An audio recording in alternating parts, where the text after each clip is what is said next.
ஓம் முருகா சரணம், கந்தா சரணம், கடம்பா சரணம், கதிர்வேலா சரணம்.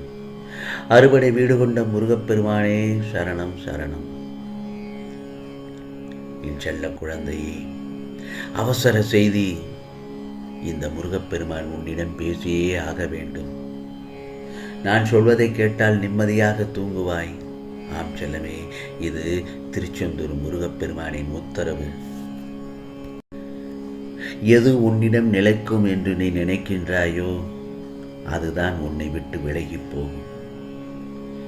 எதுவும் யாருக்கும் இங்கே நிரந்தரமில்லை என்பதை முதலில் புரிந்து கொள். துரோகத்தால் பலர் வீழ்ந்ததாய் பல வரலாறுகள் உண்டு. ஆனால் துரோகம் செய்தவர்கள் நன்றாக வாழ்ந்தார்கள் என்று எந்த வரலாறும் இல்லைதானே. காலத்திற்கு பேசும் சக்தி இல்லை என்றாலும் காலம் நிச்சயம் பதில் சொல்லியே தீரும் என்பதை மட்டும் மறந்து விடாதே. ஆகவே இந்த முருகப்பெருமான் சொல்வதெல்லாம் என்ன தெரியுமா? எந்த ஒரு செயலையும் செய்வதற்கு முன் சிந்தித்து செயல்படு. இதுவும் கடந்து போகும். தனக்கு எதிரியாக இருந்தாலும் அவனுக்கும் நல்லதே நடக்க வேண்டும் என்று நினைப்பவன் நல்ல மனம் படைத்தவன். ஆகவே அவனுடைய வாழ்வில் அனைத்தும் நல்லதாகத்தான் நடக்கும். நான் சொல்வது புரிந்ததா என் செல்லமே? ஆகவே நீ நினைக்கின்ற மாதிரி உயர்ந்த குறிக்கோள் வைத்துக் கொள்வதில் தப்பே இல்லை. ஆனால் அந்த குறிக்கோள்கள் சாதிக்கணுங்கிற பேரில் நம்மளை நாமே இழந்துடக்கூடாது. அதோட நம்மளை நாமே என்னைக்கும் மறந்துடவும் கூடாது. கண்ணு மண்ணு தெரியாமல் மற்றவங்களை மதிக்காமவும் வாழ கற்றுக்கொள்ளக்கூடாது. இது நமக்கு கடவுள் கொடுத்த வரம் இல்லையா? இந்த உடலை நாம் ஏற்படுத்திக்கொள்ள அந்த கடவுள் கொடுத்தது. அதே போலத்தான் ஒவ்வொரு மனிதனுக்கும் ஒவ்வொரு விதமான எண்ணங்கள் இருக்கிறது. எப்பவுமே அந்த எண்ணங்களும் சரி, சிந்தனைகளும் சரி, சந்தர்ப்பத்திற்கு ஏற்றவாறு மாறுகிறதல்லவா? நாம் மற்றவங்க பேச்சை கேட்டு அதை பற்றியே யோசித்து கொண்டிருந்தோம்னு இருந்தால் நம்மால் எந்த ஒரு முடிவுக்கும் வரவே முடியாது. முடிவு எடுக்க முடியவில்லை என்றால் அந்த வாழ்க்கையில் முன்னேற்றமும் ஏற்படாது. ஆகையால் இதை பற்றியெல்லாம் யார் என்ன பேசுவாங்கன்னு என்று மறந்துவிடு. பெரிய வியாதியே இதுதான். இந்த உலகம் என்ன பேசும், இந்த சமுதாயம் என்ன பேசும் அப்படிங்கிறதெல்லாம் விட்டுவிட்டு இதெல்லாம் நம்ம குடும்பத்துக்கு தேவையா, நல்லதான மட்டும் யோசனை செய்து அதை கடைபிடித்தாயென்றால் உன் வாழ்க்கை சுகமாகவும் சுபமாகவும் இருக்கும் என் செல்லமே. ஆகவே இந்த முருகப்பெருமான் சொல்வதெல்லாம் என்ன தெரியுமா? உனக்கு தேவை மன உறுதி.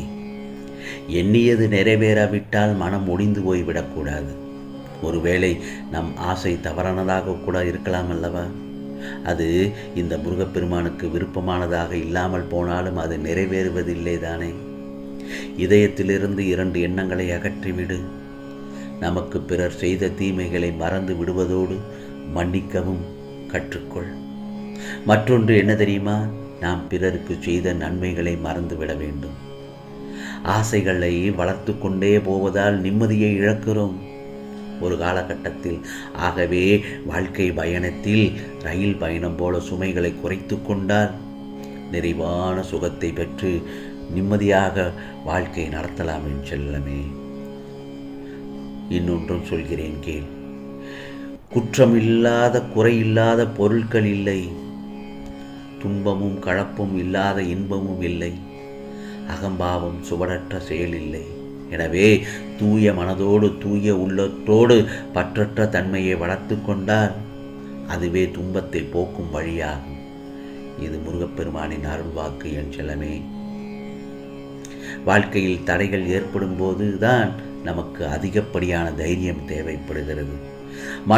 மன உறுதி உள்ளவர்கள் எந்த தடையையும் தாண்டி சாதனை புரிகிறார்கள் அந்த இடத்தில். அதே போலத்தான் நீ எடுக்கும் முடிவுதான் நீ யார் என்பதை தீர்மானிக்கும். அதுவே உன் வாழ்க்கையையும் தீர்மானிக்கும். மனம் திருப்தியே அடையவில்லை என்றால் உன்னால் வெற்றி பெற முடியாது. முதலில் நான் நன்றாக இருக்கிறேன் என்று உனக்குள்ளே சொல்லிக்கொண்டே இரு. புரிகிறதா? அப்பொழுதுதான் நீ செய்யும் செயல்களில் உன்னால் முழுமையாக கவனத்தை செலுத்த முடியும். உனக்கு இப்பொழுது இருக்கும் மனக்குழப்பத்திலிருந்து முதலில் வெளியே வா. எச்செயலிலும் எந்த ஒரு செயலிலும் முழு கவனத்தோடு செலுத்தும் போதுதான் மட்டுமே அதில் உள்ள நிறைகளும் குறைகளும் அதை பற்றி நீ முழுமையாக புரிந்து கொள்ள முடியும். உன் எண்ணங்களை பொறுத்தே இந்த உலகத்தின் மீதான உன் பார்வை இருக்கும். சிலரின் வாழ்க்கை இந்த உலகத்தில் எப்படி வாழ வேண்டும் என்று கற்றுத்தருகிறது. சிலரின் வாழ்க்கை இந்த உலகத்தில் எப்படி வாழக்கூடாது என்று கற்றுத்தருகிறது. கோபங்களை குறைத்தும் சந்தோஷங்களை அதிகரித்தும் காட்டு முகங்களை துளைக்காமல் நிரந்தரமாக தக்க வைத்துக்கொள். அதே போல வாழ்வதெல்லாம் வாழ்க்கையல்ல. வாழ்வதெல்லாம் வாழ்க்கையல்ல. அன்போடு பேசி பண்போடு பழகி நேர்மையுடன் நடந்து உண்மையுடன் உழைத்து வாழ்வதுதானே வாழ்க்கை. உன்னுடைய உழைப்பில் இருக்கும் கஷ்டத்தை பார்க்காமல் நாம் வேலை செய்தால் போதும், வெற்றி கிட்டும், சந்தோஷம் தானாக வரும். பிறகு அடுத்தவரை காயப்படுத்தும் முன் நீ அந்த கஷ்டத்தை அனுபவித்த போது ஏற்பட்ட காயங்களை நினைத்துப்பார்.